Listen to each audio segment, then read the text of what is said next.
りがとうございます。皆さんは映らないようになってるんで大丈夫です。僕だけが映ります。ご紹介いただきました和田正俊です。よろしくお願いいたします。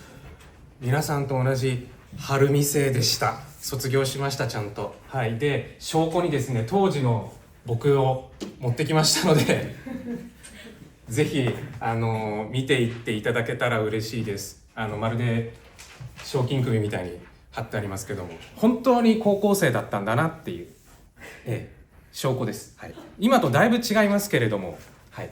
高校生の頃の和田正俊です。皆さんと同じです。地続きです。だから僕も晴海生の時はいろいろ悩んだり苦しんだりしたよっていうお話を今から30分します。いいですか？大丈夫そう大丈夫そう。何かあったらいつでも言ってくださいね。トイレとか体調悪いとかね、和田の話聞いてる最中になんか気絶したとかってなると困るんで、ぜひ、はい、健康なまま皆さん最後まで生き残っていただけたらと思います。いいですか？じゃあ始めます。高校時代の経験が現在にどう生きてるか、高校時代の将来についてどのように考えていましたかという質問でございます。で、ここに貼っておきました平成16年度、古いよね。今みんな令和でしょ？年バレちゃうじゃんって話なんですけど、平成16年度前期期末個人成績表、これ本当のガチの僕の成績表をお持ちいたしました。でですね、その下にロミオとジュリエットのロミオ役をやってた時の写真も貼っておきました。皆さんもなんか晴海祭、文化祭みたいなところで劇をやったりとかね、なさるって聞きましたけども、僕の時も劇をやって、僕はロミオ役をやりましたと。で、当時15歳でした。高校1年生の文化祭ですと。で、この成績表をね、なんで持ってきたかっていうと、一応ここに矢印つけといたんですけど、僕の場合、これ2年生の時の成績表なんです。で、皆さんこの後2年生とか3年生になるについてライフプランを考えて、授業を選択なさるって聞きましたので、参考までに、好き勝手科目を選んだらどういう成績になるのかという見本を持ってきました。いきます。高校時代はどんな生徒でしたか？実は成績はそこまで悪くはありませんでしたよ。でも当時の僕は数学はちょっと苦手で避けたいなと思ってました。それで、選択授業で音楽を取ったんです。そしたらですね、今もあるのか分かんないんですけど、ガチなんですよ。はい。多分今もガチなんじゃないかと思うんですけど、取る方は。クラスには音大志望のガチ勢ばっかりでですね、僕はですね、楽譜読めないし楽器も弾けない完全な初心者で、もうすごく浮いてました。はい。ただ数学を取りたくなかったというだけの理由で音楽を取ってしまったと。で、特にですね、今もあるのか分かりませんが、作曲という授業がございまして、きっとあるんだろうな、今も。で、先生がホワイトボードに2小節だけ音符を書いてですね、続きを作曲しなさいって言うんですよ。で、次の瞬間皆さんカリカリ書き始めると。今みたいな状況です。静かなんですよ。音楽の教室なのに、作曲しなさいってホワイトボード見て、書くんですよ。つまり頭の中で皆さん音をね、再生してるんですよ。楽譜が読めるから。すごくないですか？高校生っすよいやなんでこんなできるんだろうって僕みんな思って見てたんですけど、僕は書けないんで当然パニックなわけで、しょうがないんでとりあえずカンニングしながらですね、なるほど、オタマジャクシをなんかこう書けばいいんだなっていうのは分かったんで、とりあえず適当にオタマジャクシを書いてですね、提出しました。そしたらその先生のところに提出して先生がピアノで弾くんですよね。でその時初めて自分が作った作曲した曲っていうものがどういう曲だったのかが分かるっていう授業なんですけど、皆さん素晴らしいメロディーを作る中、僕は、ね、楽譜読めないんでどんなメロディーなのか自分でも分からないんで、そこで初めて聞いたら、ね、先生が、褒めてくださったんですよ。ここで刻むのね斬新だなって、僕よく分かってないんで適当に書いただけなんですけどね。で怒られると思ったんですよ。なのに褒めていただけまして、でそれしてですね、和田君には表現のセンスがあると。いい先生でした。はい、晴海っていい先生多いですよね。晴海はすごくいい先生が多いです。はい、ということで、本当にいい先生だったんですよ。で、それの成績に矢印をつけといたんです。これね、音楽なんですよ。ちょっと字がね、かすれて見づらいかもしれません。芸術のところに、評価5ってなってますよね。でね、これ面白いんですよ。平均点 92.1 なんですよ。信じらんないですよね。平均点92ってやばくないですか？みんな普通なのいいや。でそれなのに僕が素点っていうのはこれ多分僕の点数のことなんで、83点なのに5をくれたっていうのがすごく嬉しくて、ありがたかったなと思ってます。はい。で、ここですね、ワークシートに書くところです。あの頃すでに僕はですね、人の心を動かすことに惹かれていましたということです。はい。高校時代どんな生徒でしたか？人の心を動かすことに惹かれていたんだと思いますってことです。はい。今書いちゃえばもう後で書かなくて済みますね。はい。さてと、で、書いてる間に聞いといてください。もう一つ印象に残っているのが英語の授業です。実は僕ですね、高校生の時小説を書いてました。はい。恥ずかしいですよね。黒歴史です。ね。誰にも見せたくないような、ね。もう恥ずかしいですよ。高校時代に書いた小説なんて。で、それをですね、あろうことか英語の授業中に書いていたことがございます。僕一番前の席だったんですよ。目が悪くって。なので一番前の席だったんですけれどもですね、先生は一度も叱らなかったですね。僕と目を合わせても何も言わなくて、うんうんってうなずいて、ああ恥ずかしい小説書いてるなぐらいに思ったんでしょうね。本当に晴美っていい先生を、晴美は本当にいい先生が多いですね。さて、そこでですね、この先生がちょっと影響を僕に与えてくれます。それが、その先生の言ったジョークがありまして、ストゥーピッド・キューピッドって、もう皆さん頭いいからお分かりですよね。要するに韻を踏んでるんですよ。ストゥーピッド・キューピッドって言って。で、このなんか韻を踏む楽しさっていうのを英語の授業で教えていただきました。で、僕今音楽活動をしてるんですけど、英語の歌詞を作る時の原点になっています。英語の歌詞って日本語の歌詞と違って韻を踏むっていう、ルールっていうとあれなんですけど、韻を踏んで歌詞を作るんですよ。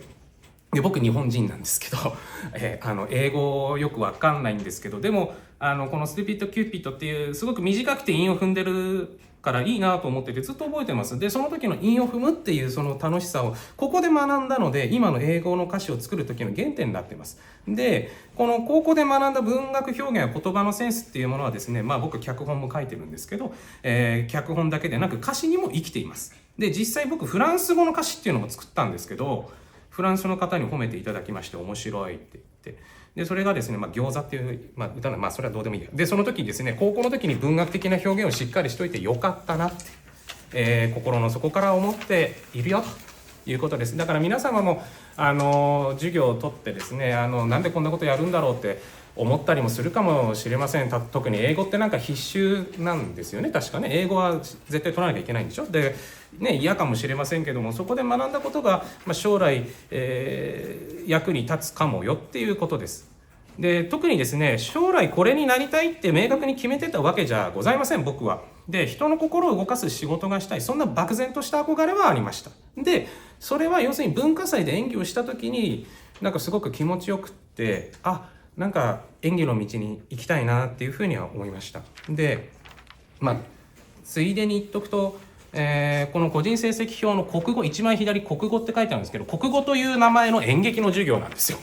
今もあるのかな、演劇の授業っていうのがありまして、でこの演劇の授業で演じるっていうのはすごく楽しかったんで、演技の道に行きたいなっていうふうに思ってます。で晴美ならではの授業を取ったから今の僕があるんだよっていうことですね。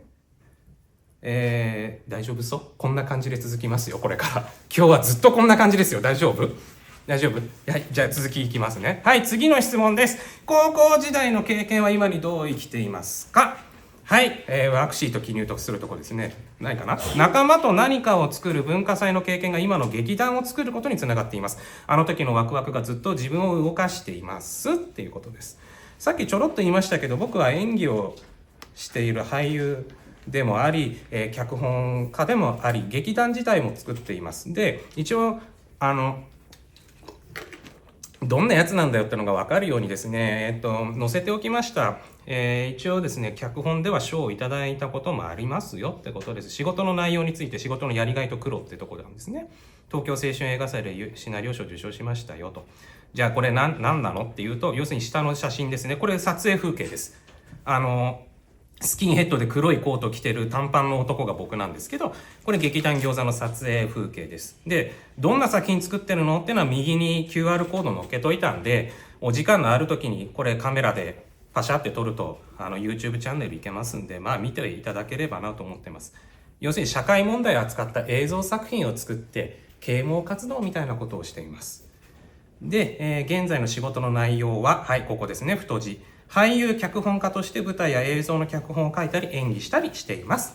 自分が書いた物語を仲間と形にしてお客さんが涙したり笑ったりしてくれる、それがこの仕事の一番の喜びです。はい、原点は何だっけ？原点は何だっけ？文化祭と国語の演劇の授業ですよね。大丈夫？大丈夫？はい、つながりましたね。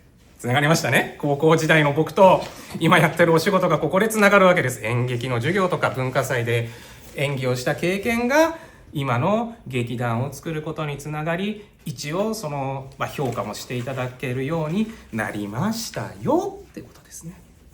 大丈夫そうですか？じゃあ次いきますよ。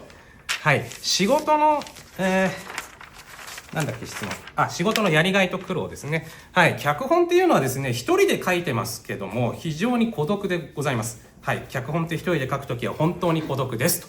はい、これちょっと太字にしたかったんでしました。でもですね、大事なこと、好きっていう気持ちが続けば、結果は後からついてくるんで、はい、過去に扱ったテーマは一人親家庭の貧困や男女雇用格差や同性婚や少子化や認知症など多岐にわたりますと。で実際東京青春映画祭最優秀脚本賞をいただきました。要するに見てくれる人はいて、結果につながるよ、頑張ればいいんだよっていうことですね。はい、で次にですね、これなんだろうっていうことなんですけど、先に、質問事項を読み上げますね。ほら、現在の職業に至るまでの経緯と身につけてきたスキルですね。はい。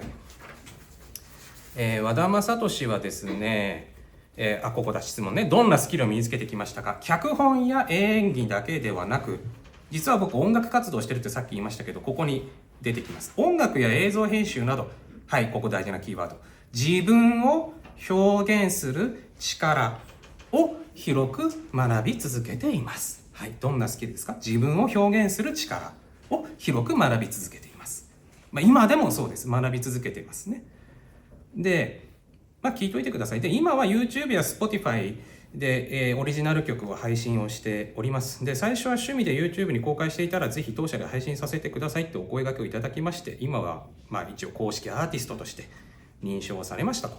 YouTube と Spotify で公式認証済みです。アルバムは現在14枚リリースしています。で、今月末に多分15枚目がリリースされるはずなんで、昨日、会社さんの方には僕納品しましたんで、多分今月また増えるんで15枚になるかと思います。で、時代が変わってですね、今いい時代でございます。個人でも世界に発信できるようになりました。学校の中だけで完結する夢じゃなくて、外の世界にもチャンスは無限に広がっていますので、はい、努力を見てくれる人はきっといるんだよっていうことですね。大丈夫そうでですね、めくっていただきまして、さらに何をやってるのか。ごめんなさいね、よくわかんない男が来ちゃいましたよね、今日ね。一言で職業が言えないやつってめんどくさいですよね。すいません。ここです。現在の職業に至るまでの経緯と身につけてきたスキルの続きなんですけども、今社長もやってます。会社経営もしてます。で、なぜ社長にもなったんですかってことなんですけど、表現の世界とビジネスの世界って一見違うように見えてですね、実はどちらも人との信頼がとっても大事です。はい、当たり前ですけど。で、脚本も営業も、はい、ここキーワード。どちらも相手の心を動かす仕事です。いいですか？大事なことです。相手の心を動かす仕事。で、努力を続けたら、全日本不動産協会から感謝状いただきましたと。で、コツコツ続けることってそれだけで力になります。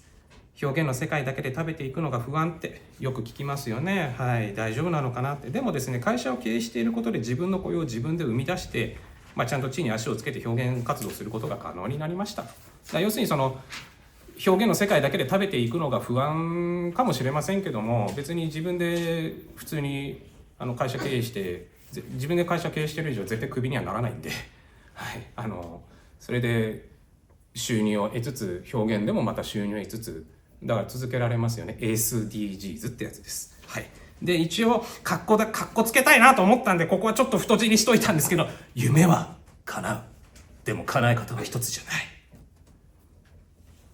い。シーンですか。はい。はい。はい。一応ですね、俳優、脚本家、アーティスト、社長として見つけた働くの意味っていうことで今日タイトルつけときました。なぜかそのタイトルどこにも載ってないんですけど、一応これが今日の僕の講演のタイトルでございます。はい。何をやっている人なのかっていう肩書きは全部ここに書いときました。劇団餃子もやってます。で、俳優、一応所属もしてました。今はもうフリーになっちゃったんですけど。で、脚本家もやって、で、一応アーティスト公式認証もらい、会社も一応ね、全日本不動産協会から感謝状を授与されて、そこそこ活動できてますと。はい。でですね、最後ですね、まとめです。これからの高校生活へのアドバイスと。ね、なんか偉そうで嫌ですよね。自分より年上のおっさんがなんかアドバイスとか言われてもね、嫌ですよね。でも一応ね、これだけは言っといた方がいいかなと思うんで、太字にしておきました。高校生のアドバイスお願いします。やりたいことがないのが普通です。はい、大事なことなんでもう一回言いますね。やりたいことがないのは普通です。で、焦らなくて全然大丈夫です。本当に。小さな好きっていう気持ち、それを積み重ねていくと、それが道になるんです。いつの間にか。大切なのはですね、何をするかよりも誰と出会うかです。これとっても大事。未来は今の延長線だと思うんですけど、そうじゃないです。選択の積み重ねです。皆さんもこの後2年生、3年生、どんどん選択していきます。迷ってもいいし、失敗してもいいし。もう全然大丈夫です。高校生の時って周りが温かく見守ってくれるボーナスタイムなので、何をしたとしても温かく見守ってくれるんで、はい、今この年の僕がやったら笑われちゃうようなことでも、高校生の皆様がやるんだったら温かく声援を送ってくれます。だからどうせならなんか誰かの真似事とか誰かがやってるからとかっていうんじゃなくて、なんか自分の人生を生きていただきたいなっていうふうに思ってます。なんかね、自分が好きっていうことの人生を生きていただけたら嬉しいなっていうふうに思いますね。で、一応これはね、聞かなくてもいいんですけど、晴海での経験で無駄だったことは一つもありません。いろんな出会いと経験が今の自分を作ってくれました。ただ一つできなかったことは恋愛ね、恋も人生の勉強だったかもしれません。恋も人生の勉強だったかもしれません。恋も人生の勉強だったかもしれません。はい。働く意味はですね、社会に貢献するということです。で、社会に貢献するということは誰かの夢を叶えることなので、それは自分の夢でもいいなと僕は思ってます。で、夢は叶います。で、どう叶えるかは人それぞれなんですけど、僕はこれからも夢を現実の中で追い続けていきたいなと思ってます。ですので皆さんもぜひですね、自分だけの叶え方っていうものを見つけていただけたら嬉しいなというふうに思います。決して不可能ではないので、何か好きなことがあったら続けていただけたらと思っております。で、本日はありがとうございました。とても貴重な時間を過ごせてすごく嬉しいですっていう感じで、はい、ちょうどこんな感じなんですけれども、大丈夫そう大体和田正俊のこと頭に入りましたよね。ありがとうございます。で、時間が余ったんで、今度は和田正俊のここのレジュメに書いてない話をちょっとだけしようかなと思ってます。はい。なんかこれだけ聞いてみると、なんか挫折も知らないし、結構ラッキーな男なんだなって思いますよね。でも和田正俊は挫折をしています。なんだかんだ順風満帆にいってるように思うかもしれないけど、挫折を経験してます。例えばさっき音楽、公式認証をもらって、活動してるって言って、してるんですけど、実を言うと1回全部削除されてます。僕200何曲だったかな、全部削除されちゃったんですよ。でABEX 言っちゃいけないのか、教育現場ヘイエックさんっていう会社があるんですけども、音楽で有名なヘイエックさんの、審査は落ちました。僕でね、他の音楽の会社さんがいいですねって言って、そこで僕配信してたんですけど、なんとその会社さんが事業撤退に伴い音楽事業をやめちゃったんですよ。でそうすると僕その会社と契約してるから全部その音源預けちゃってるじゃないですか。でその会社さんが要するに事業撤退、倒産みたいな感じですよね、分かりやすく言うと。だからデータなくなっちゃって200曲ぐらい全部消えました。 Apple Music からも YouTube からも Spotify からも Amazon Music からも楽天ミュージックも全部消えました。最悪ですよね。でなんでヘイウェックさんの審査に落ちたかっていうと、言われたのが歌詞がですね露骨すぎるとか、歌詞がちょっと不適切だって言われて、僕は反戦歌とかね作っちゃうんで、なんかそういう政治的なアーティストはダメだとかね、なんかねうるさいんですよ。で僕なんかそれは薄っぺらい歌詞とか嫌なんで結構深い歌詞書いちゃうんですけど、そうすると引っかかっちゃうんですよね。なんかね、倫理的な問題だとかなんだとか。だからこの中でもしかしたら音楽活動やってる方とか将来やりたい方がいるかもしれないから一応先にお伝えしておくんですけど、僕はどこでその挫折したのか、その歌詞のところで表現で、引っかかっちゃいましたね。でもそこでなんで諦めなかったかっていうと、先生が5っていう評価つけてくれたじゃないですか。覚えてます？音楽の授業で僕が適当に書いたおたまじゃくしをですね5って評価してくれた音楽の先生がいたんですよ。で、見てくれてる人はいるんだな、誰かが認めてくれたんだなっていうその自信、その経験があったから音楽活動は続けられました。で開き直って YouTube で自分の音楽を載せまくったんですよ。だからさっきそこにちょっと書いたんですけど、レジュメにも趣味でって書いてある。要するにそういうことです。要するに収入とかじゃないんで、普通に趣味で YouTube にもしょうがないからどんどん載っけまくってたら、向こうから要するにぜひ当社で配信させてくださいとお声掛けいただいたんで、今は公式アーティストになれたんですけど、その前はもう全然ダメでしたね。でなんでじゃあ状況を打開できたのかっていうと、多分誰かに見せるのをやめなかったことが良かったんじゃないかなと思うんですよ。僕の周りの人、他の人もやっぱりその会社さん、名前は出せないんですけど、その会社さんに音源預けちゃって全部消えちゃったんで、これをいいきっかけにもうやめちゃうって人が多かったんですけど、僕はせっかくだから誰かに見せ続けたいなと思ったんで YouTube で載っけまくってました。恥ずかしいけど。だからよく言うじゃないですか、例えば音楽活動知ってます、じゃあどこで聴けんのとかって言っても YouTube でしか載っかってないっていうとなんか恥ずかしいって思っちゃう人が多いんですけど、別にいいじゃんと思って。それでもだからみんなはアマチュアとかプロとかね、プロじゃないならなんかアーティストって名乗っちゃいけないとか、プロじゃないなら俳優として名乗っちゃいけない、プロじゃないなら脚本家として名乗っちゃいけない、なんかそういうイメージがあるみたいなんですけど、そういうのいらなくないと思って。別に自分がアーティストだと思えばアーティストって言っていいし、自分が俳優だと思えば俳優って言っていいし、脚本家だと思えば脚本って言っていいわけで、結果っていうのは後でついてくるからと思って乗っけまくってました。だからそれがきっかけになったと思うんです。要するにですね、ごめんなさいね、説教臭くってこれ言いたかったの。努力って必ず誰かが見てくれるんですよ。本当に今は報われないって思うかもしれないんですけど、報われないんじゃなくて報われる時期が遅れてるだけなんじゃないかなって思うんですよ。努力って必ず報われるんですよ。でもその報われる時期が来る前にやめちゃうからもったいないなって僕は思ってます。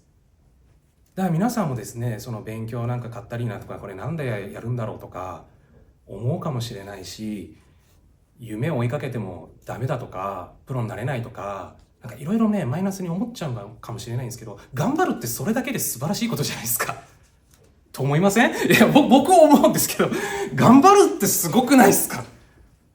だからすごいことやってるんで、それって絶対プラスになるわけですよね。マイナスかプラスかで言ったらプラスじゃないですか。頑張ってんだから、頑張ってる自分すげえってなるじゃないですか。ってことは絶対プラスなんだから報われるわけですよ。ただそれがいつかが分かんないっていうだけだから、ぜひですね皆さんには諦めないでいただきたいなっていうよくある結論になるんですけどはい、それをですね身をもって僕は体験したので、今日ここで皆さんにお伝えしたいなと思っております。はい、時間的にはあと5分なんですけど、どうします？質問があるようだったら質問タイムに移りたいんですけど、もし質問がないなら今みたいな話をずっと続けることになりますけど、質問がある方って聞いてもいいです？特にないそうだよね、そうだよね。なんかいきなり来てね、社会人のおっさんがねいろいろ喋ったところで興味ないもんねいいですか？いや別に質問とかなんだろうとか聞きたいことあればいつでも言ってください。大丈夫ですね。そうだ、じゃああとは僕が今みたいなレジュメに載ってない話を続けちゃうんで、聞きたいことあったらいつでも手を挙げてくださいね。でですね、今もあるんでしょうか、国語の掲示板のところに劇団のなんかいろんな劇団の招待状みたいなものが僕の時にあったんですけど、今もあったりします？ないのか。ポカンポカンって感じってことは多分ないんですかね。僕の時は国語科の職員室ってあるじゃないですか。国語科の職員室ありますよね。大丈夫ですよね。大丈夫？対話形式で講演してくださいって僕言われてるんで、質問投げかけてるんで、僕が聞いたらお答えていただけるとちょっと嬉しい。はい。国語科の職員室はありますよね。さすがに。で、その国語科の職員室の、なんか前の壁の掲示板のところに、なんかいろんな劇団さんの、なんかね、招待券みたいな、チラシみたいなのが貼ってあって、で、僕の時は見たいって、そのコンコンってこれ見たいんですけどって言うと、タダ券くれたんですよ。で、下北沢とか落合とか、まあ皆さんあんまり馴染みないかもしれないけど、いわゆる小劇場界隈っていうんですかね。僕小劇場って言い方ちょっと好きじゃないんですけど、いわゆるそのいろんな劇団さんが表現する街があるんですけど、そういうところのタダ券、普通に買うと3000円とか5000円とかしちゃうんですけど、それタダ券で見に行けたんで、いろんな劇団さんの作品を見に行けました。でそれが脚本作りだとか演技にとっても勉強になったんで、これいいなと思って。でね、今にして思うとそれは多分ね、僕高校生だったからなんですよ。例えば今の僕が見たいですって言ったら、それは金払えってなるじゃないですか。3000円とか5000円払えって話じゃないですか。でも高校生の皆さんだったら、そうやってちょっとこう有利というかできるんで、そういうチャンスってどんどん行ったらいいなと思いますけどね。多分少なくとも僕の知り合いで普通にその高校生が演技興味あるんで見たいですって言って金取るって多分ないんじゃないかなと思うんですけど、あんまり大きな声じゃないですけど、だからもし興味があったらぜひ行ってみたらいいと思います。今も貼って、ないんだったらしょうがないんですけど、もしそれだとしても劇団さんに直接連絡して、高校生でこういうものなんですけどちょっと見たいんですけどいいですか、お金はちょっとって言えば多分いいよって多分言われると僕は思いますけどね。なので高校生の感受性豊かな時に、もしこの中で脚本書いたり小説書いたり演技したいとか歌詞作りたい歌やりたいとかね、そういうアーティスト活動やりたい方がいらっしゃればですよ、いらっしゃらなくてもいいんですけど、いらっしゃればぜひそのいろんな劇団さんのところにこう見に行ったりとか、そういうことどんどんやったらいいなって思います。僕はとても役に立ったので。はい、でさっきもちょっと言いましたけど、周りの人が温かく見守ってくれる時期なので、好きなことがあったらぜひやってみたらいいんじゃないかなっていうふうに思ってます。はい、大丈夫疲れちゃったっていうか、ご飯食べて眠いっすよね。ねえ、なんか血糖値もいい感じに上がってポカーンと眠くなってくる頃だと思うんで、はい。今のところ全員生きてますね。脱落者はいないね。大丈夫ですか？体調悪い方はいらっしゃらない？大丈夫？僕の講演自体はあと1分で終わります。大丈夫そう？大丈夫そう？終わっちゃうんで、あとは質問コーナーってことになっちゃって、質問が出てこないと僕が逆に質問することになっちゃうんですけど、大丈夫？大丈夫？じゃあ最後に聞くよ。質問がある人いない？じゃあ僕が聞きますね。あまり高校生のこう現役の皆さんとこんだけの方話すチャンスがないんで、ここから先はね、もうワークシート完成してるんで、ここから先は余興というか楽しんでいただけたら全然いいんでリラックスしてください。聞きたいのは、皆さんってもう今すでになんか将来やりたいこととか決まってらっしゃるの？決まってるっていう人はいらっしゃるんですね。参考までに聞いていいです？何になりたいんです？俳優になりたい。いいっすねいいっすね。他にあれ手上がってましたよね。他に広告系の仕事。広告系の仕事。他にもう決まってるよって人いらっしゃるんですか？役者系で。聞いてもいい？役者とかそういう系に行きたいっていう人ってどれくらいいらっしゃるの？で他の方はまだちょっとぼんやりとこうまだ進路決まってない感じよね。普通それが普通だからすごいっすね。もう今の時点で私は俳優やるんだとか広告の道行くんだとか役者やるんだとか決まっててすごいっすね。だからはるみってなんか自分の夢を見つけようってすごいこうキーワードにしてますけど、今先生いないから聞いちゃうんだけど、将来の自分の夢、自分探ししようぜっていうのにプレッシャーを感じる人ってどれくらいいらっしゃる？やっぱそうよね、やっぱそうよね、そうよね、ちっちゃくていいよ、ちっちゃくていいよ、そうだよね。いや、思ったんすよ。自分探しの旅とかっていうんで、僕ね、今だから言うんだけど、高校まだ1年生ですよね、皆さんね。だから15歳16歳でそんな将来のこと決まってる人ってそんないらっしゃらないんじゃないかなと思って、だからまあもちろん決まってる方はね素晴らしいんで、ぜひその今日の僕の話とかを糧にやっていただけたらなと思うんですけど、もし仮に決まってなかったとしても全然普通だし、それで高校生の時にせっかく総合学科入ったんだから試せるんで、このあと2年生3年生ライフプラン決めるときにぜひいろんな科目取ってみたらいいんじゃないかなって僕は思います。ぜひまあ全く好きなことがない人ってあんまりいないんじゃないかなと思うんですけど、まあ TikTok 見るのが好きとかね、 YouTube 見るのが好きとかね、ゲームやるのが好きとかね、まあいろいろあると思うんですけど、その好きっていうことを続けると同時に、せっかく春美なんでなんか個性的な授業もあるから、なんかおとりになったらもしかしたらそれが将来のお仕事につながるかもしれないし、なんか自分のやりたいことにつながるかもしれません。まだちょっと時間あるからさ、本当に質問ない？また俺が聞いちゃうぜ。いい？大丈夫？ちょっと聞きたいんですけど、将来に不安がある人ってどれぐらいいらっしゃる？やっぱそうよね。そうっすよね。いや、ありがとうありがとう。将来の自分探しとか夢とかって言われても、こんだけ今経済とかね、政治とかね、いろいろあるじゃないですか。だから未来を想像することが難しいと思うんですよ。僕の頃はまだ今よりかは希望にあふれてたんで、それこそこうね、和田正俊が今言ったみたいに、好きなことやってくださいとかって言ってもよしって言って飛び込めたんですけど、今の皆さんって僕の頃より皆さん賢いから将来をやっぱり考えると思うんですよ。で、特に僕は芸術文化コース、出身で芸術文化の授業を取ってるから、こういう活動してるんですけど、それはたまたまあんたがそうなっただけじゃないかって言われちゃえばそこまでなんですけどよ、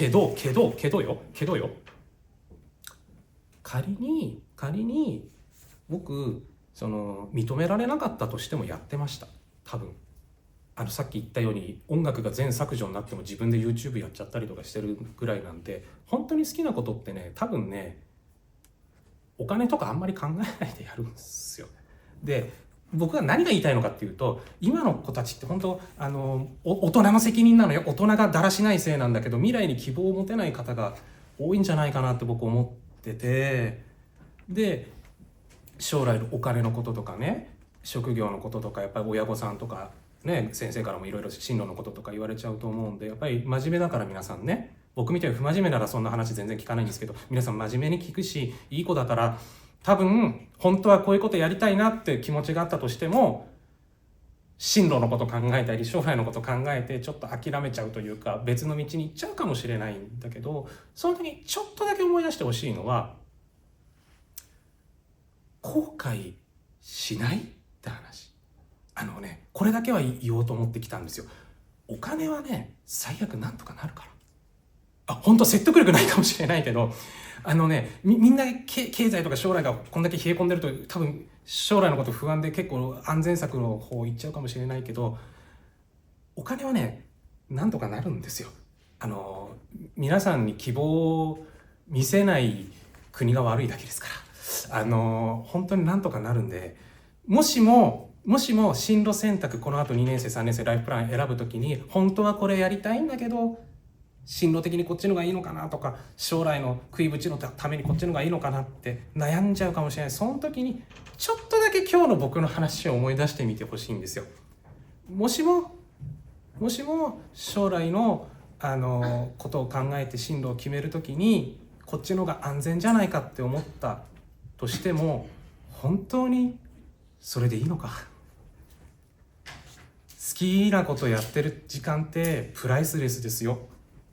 本当にお金ももちろん大事なんだけど、稼ぐ手段っていっぱいあるから。だけど皆さんの夢とか希望ってやっぱり叶えたい夢ってあるじゃないですか。だから途中でなんか挫折しちゃってもいいんですよ。僕もさっき言ったじゃないですか。僕のせいじゃないんですよ。だって音楽全削除されたのって会社のせいなんですけど、結局僕の音楽は全部削除されてるんで、僕はね、理不尽な、リストラみたいな目に遭うわけですけど、それでもやっぱり晴美の先生が評価してくれたし、で先生がじゃあなんであの時僕に音楽の授業で5をつけてくれたのかって言ったら、僕は楽譜も読めないのに音楽の授業を取ったからじゃないですか。でその時に見てくれてる人がいるんだなっていう実感があったから、挫折しても乗り越えられたんですよ。だから皆さんに言いたいのは、必ず誰かが見てくれてるから見せることを諦めないでほしいなと思います。好きなことあったらやってみて、お金のことは考えなくていいから、好きなことをやって誰かに見せることをやってみてほしいです。すぐに評価はされないかもしれません。僕も何ヶ月も YouTube に公開しました新曲を。毎日作ったんですよ、新曲を。ムカついたんで。で毎日 YouTube 更新してやるっつって、毎日作って毎日やる。それ何ヶ月かやりましたけど、好きなことは続けられます。でも嫌なことって続けられないし、後悔しちゃうから、さっき言ったじゃないですか、自分の人生を生きてくださいって。自分の好きなことを諦めないでやってみてほしい。で好きなことがもし見つからなかったり、やりたいことが見つからなかったら、それは普通だから。みんなすぐに見つけられるわけじゃないんで、3年間あります。でたまたまって言い方はよくない、せっかく入った高校が総合学科なんだから、いろんな授業を選択してみるといいと思います。専門家の方に学べますし、これ大人になってからやろうってすると結構大変ですよ。お金もかかるし時間もかかるし。でやりたいことを高校卒業して大学生とかで悩んで決めていく人がほとんどだと思うんですよね、普通科の人って。でも総合学科の生徒さんってそこがスタートダッシュ早くって、高校生のうちにもう自分の何に適性があるのかを知ることができるんですよ。さっきの僕の音楽の話何度も引用して申し訳ないんですけど、和田君には表現のセンスがあるって先生が言ってくれたから僕は表現の世界に行ったんですけど、それって試さないと分かんないじゃないですか。何でも試さないと分かんないんですよ。なのでやらないで後悔するよりはやって後悔した方がいいと思うので、試してみていただきたいです。本当にいろんな授業があるんで。でそれを高校生のうちに試してみて、適性があるかどうかとか、自分が本当に好きかどうかが分かる。これを専門家の人にしかも学べて、さらに普通科と同じ授業料じゃないですか。コスパいいと僕は思うんですよね。本当に大人になってから作曲勉強しようとか、僕は陶芸っていう授業も取ってたんですけど、陶芸やろうとか、演技のスクール通おうとかっていうと、ものすごい手間とお金と時間がかかるんで、そこから自分の適性見つけるって結構時間かかるぜっていう。皆さんは3年間のうちにそれを見極めることができる素晴らしい環境にいます。なのでこの後ライフプラン、2年生3年生で授業を選択する際に、ちょろっと今日の僕の話を思い出してみていただいて、大丈夫思い出してみていただいて、好きっていうものがあるんだったらとりあえずやってみる。でその結果、僕の場合は何かに偏見とか先入観を持つことなく挑戦してみようっていう人間になりました。晴海総合高校に入ったからそうなったんだと思います。偏見とか先入観とかイメージってあるじゃないですか。でどうしてもそういうイメージで人は見てしまうし、自分の物差しで測っちゃうし、飛び込まないとわからないこともあるんで、その世界に行かないとわかんないことってあるんで、どうしてもそのイメージだけで決めちゃう。でも総合学科でいろんな授業を選択して自分の適性を見極める中で、あ、こんなことができるんだ、あ、自分ではダメだと思ったけど先生は褒めてくれたとか、先入観や偏見っていうものがなくなりました。だから多分未来のことだからわからないけど、おそらく今日ここにいる人たちが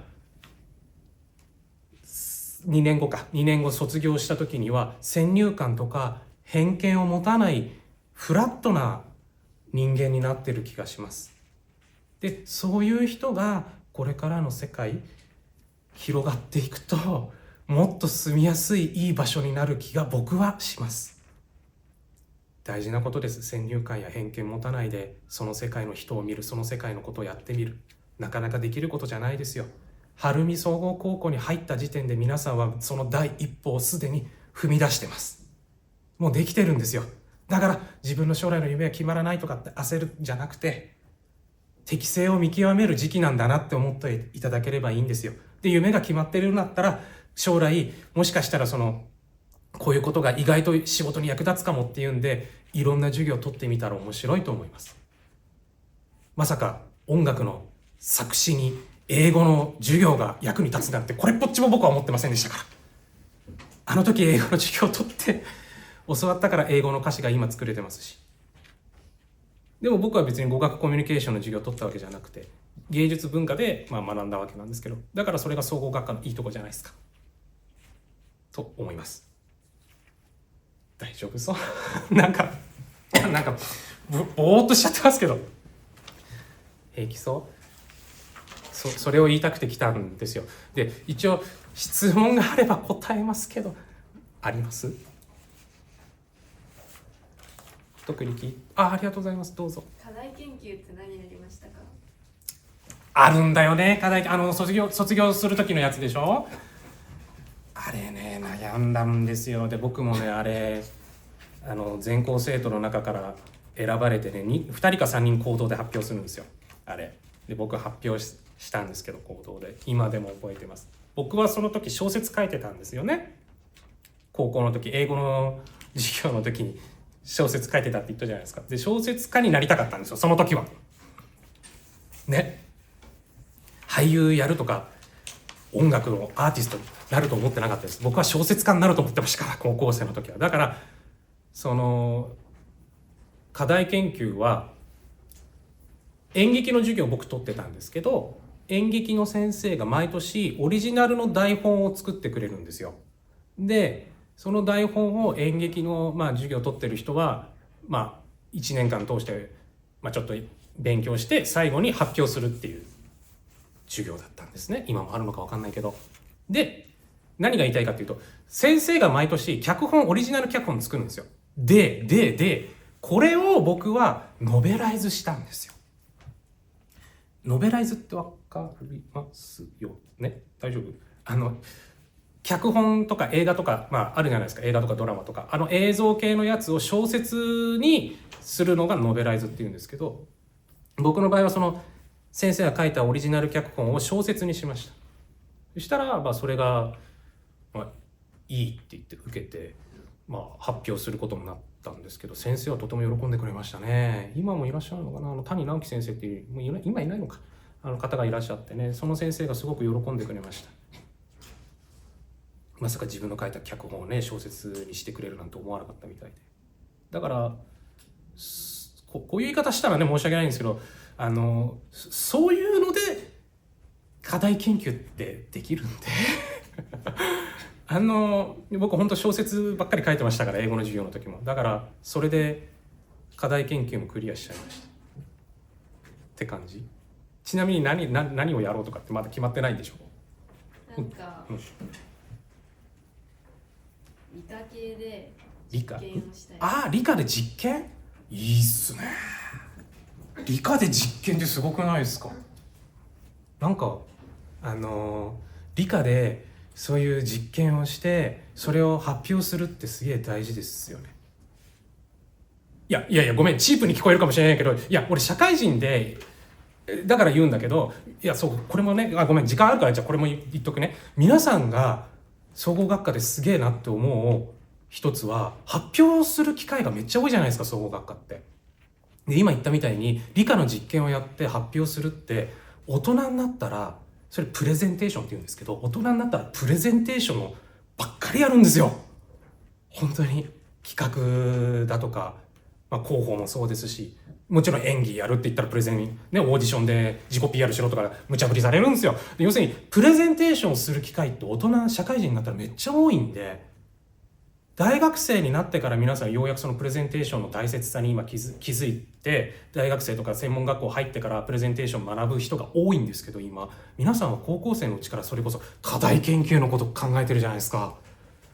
これはすごいスタートダッシュですよ。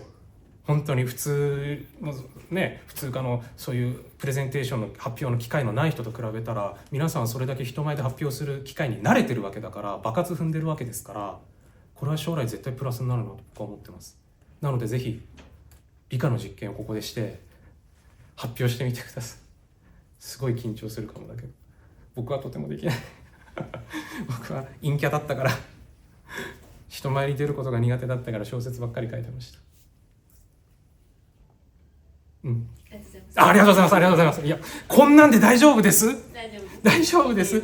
なんか頼りない大人で申し訳ないなと思うんですけど、頑張って生きてますから。はい。でもう一回言いますけど、こんな大人でもなんとか生活できますんで、皆さん本当真面目ですから、そんな難しく考えず、今僕が言ったみたいに偏見とか先入観ないフラットな人間になれるし、進路で言うんだったらプレゼンテーション能力めっちゃ高くなるから、このあと2年3年と自然と。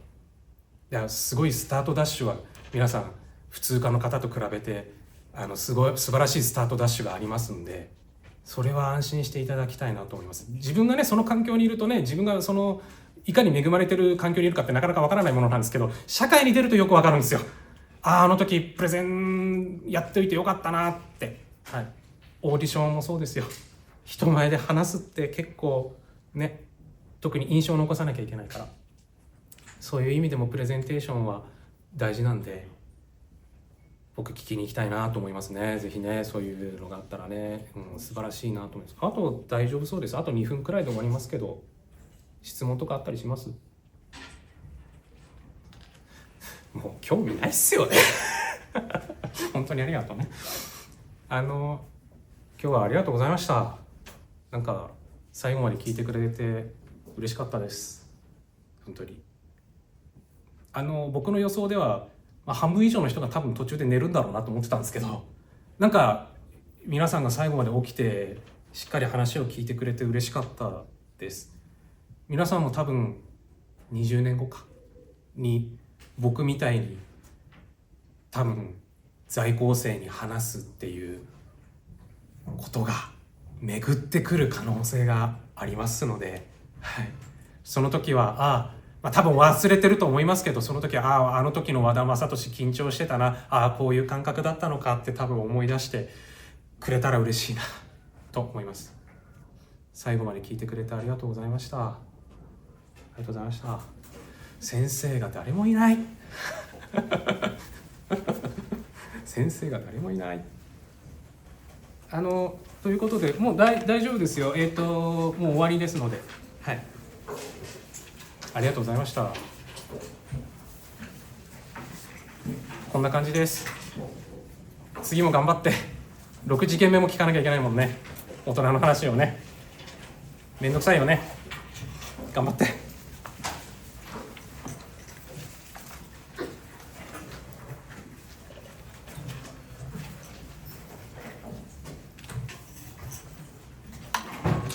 そうか、ドアを開けなきゃいけないんでしたっけ。大丈夫ですよ。はい、わかりました。あ